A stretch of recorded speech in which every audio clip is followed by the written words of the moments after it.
ও তরুণ নেতা তারুণ্যের অহংকার জনাব তারেক রহমানের হাতকে শক্তিশালী করার জন্য আপনার ছাত্রদল যুবদল বিএনপিকে কতটুকু সুসংগঠিত করে আছে?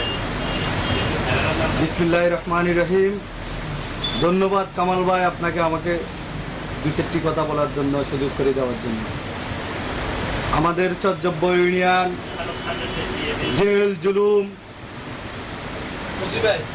মামলায় হামলায় নির্যাতিত এই চর্যব্য ইউনিয়ন দীর্ঘদিন, এই চর্যব্য ইউনিয়নে দীর্ঘ 17 বছর এই পেশিদবাদ শেখ হাসিনা স্বৈরাচারেরা আমাদের উপরে নির্যাতন করেছিল। আমি কিছু বর্ণনা দিতেছি এই নির্যাতনের।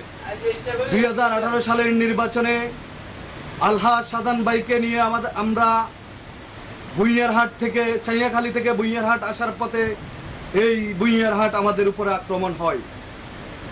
অতর্কিত হামলায় আমাদের বিভিন্ন নেতাকর্মী, বিভিন্ন জায়গায় ওরা আমাদের নেতাকর্মীর উপরে হামলা নির্যাতন শুরু করে। ওখানে আমাদের বিভিন্ন নেতাকর্মী ওখানে গুরুতরভাবে আহত হয়েছেন। সরাসরি আমাদের সাজান ভাই গাড়িতে ছিলেন, উনি শৈশবকে দেখছিলেন। এরপরে আমরা ওখান থেকে আসার পথে কাঞ্চন বাজারও এবং কি হারিচৌধুরী বাজার উপর দিয়ে আমরা জাকারিয়া সাহেবের বাসায় ওখানে সমাপ্তি করব আমাদের প্রোগ্রাম শোডাউন। আমরা ওখানে খাওয়ার জন্য আমাদের নেতাকর্মী ক্ষুধার্ত ছিল। দুপুর 3টা বাজে আমাদের উপরে অতর্কিত হামলা, যুবলীগ, ছাত্রলীগ, আওয়ামী লীগের পেটুয়া বাহিনী এবং কি পুলিশ লীগ আমাদেরকে গুলি এবং কি বিভিন্ন অস্ত্র দিয়ে আমাদেরকে আক্রমণ করে। আমরা ওই আক্রমণের শিকার, আমি নিজেই গুলিবিদ্ধ ছিলাম। আমাদের সুবর্ণচর উপজেলা বিএনপি ইত্যাদি দলের আমার জ্যাঠতো ভাই শফিকুল্লাহ গুলিবিদ্ধ হয়েছিল। আমাদের বিভিন্ন নেতাকর্মী গুলিবিদ্ধ হয়েছিল। আমার খবর নিয়েছিল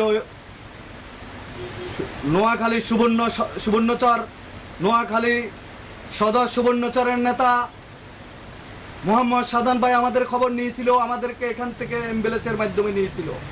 এই বর্ণনা দিলে শেষ হবে না ভাই কামাল ভাই। আমাদের চর্যব্য ইউনিয়নের এখন বর্তমান যে রাজনীতির পরিস্থিতি, আলহামদুলিল্লাহ এই পেশিবাদ যাওয়ার পরে আমাদের চর্যব্য ইউনিয়ন খুবই সুন্দরভাবে চলতেছে। আমাদের আলহাজ সাদান ভাইয়ের নির্দেশে, এবিএম জাকারিয়ার নির্দেশে আমরা এই সুবর্ণচর একতাবদ্ধ।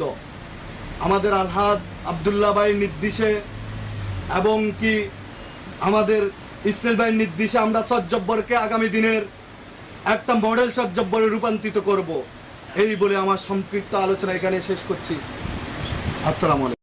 আমরা এই সরকার পতনের পর থেকে আমরা কোনো নেতাকর্মীর উপরে জুলুম করি নাই, কোনো নেতাকর্মীর উপরে আমরা আক্রমণ করি নাই, আমরা কোনো মামলা হামলা দিই নাই।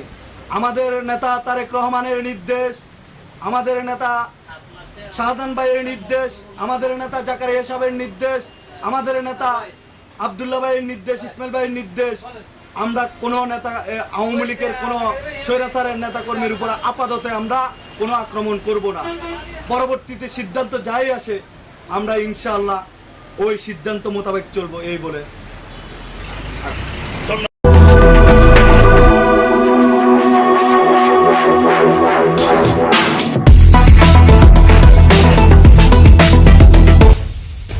স্বাগতম সংবাদ।